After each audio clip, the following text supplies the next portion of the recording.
After a couple weeks that saw major star and talent movement across the league, things have definitely calmed down for now. And while there is still plenty of time for players and teams to make moves, most of the big dominoes have already fallen. Let's go over the biggest letdowns of the offseason so far.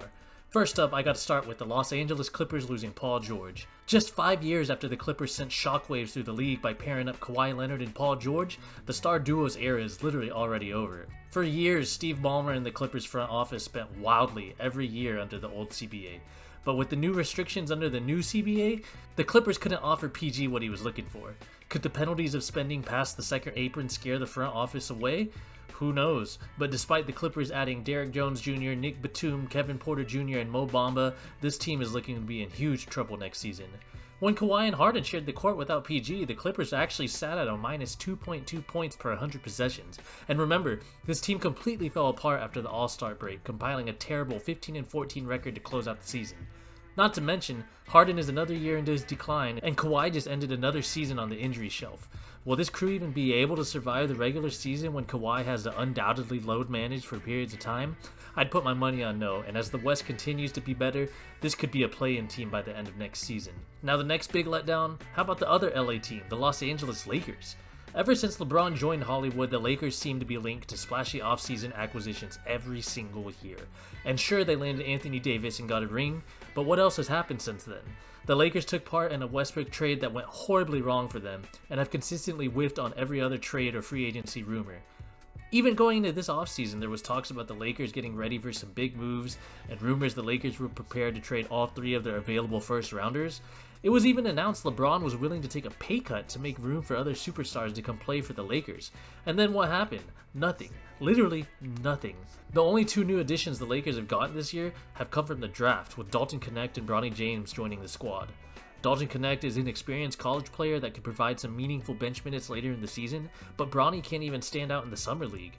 This team whiffed on DeMar DeRozan, Klay Thompson, and plenty of other studs this offseason, and the roster looks eerily similar to last year. And remember, that team got bounced in 5 games in the first round. The top teams in the West have all improved to some degree, and that doesn't bode well at all for LeBron. Now let's go East. I'm going to pair these two final letdowns together as they both share similar failures for this offseason, the Heat and the Bucks.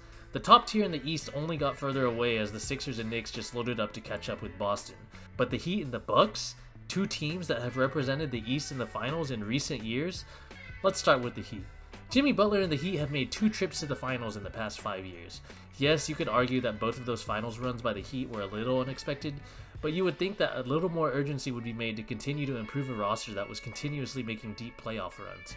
With no significant additions to the squad, plus losing Caleb Martin to another Eastern Conference playoff team, I don't see this Heat having any kind of magical run in them next season. And then we have the Bucks. Yeah, you remember last year when they made that huge splash in a 3-way trade that sent Jrue Holiday to the Blazers and Lillard came over to team up with Giannis? Shortly after, Holiday was traded to the Celtics and he just won his second championship while being a key contributor during Boston's dominant playoff run. And where did the Bucks end up? Getting bounced in the first round by the Pacers?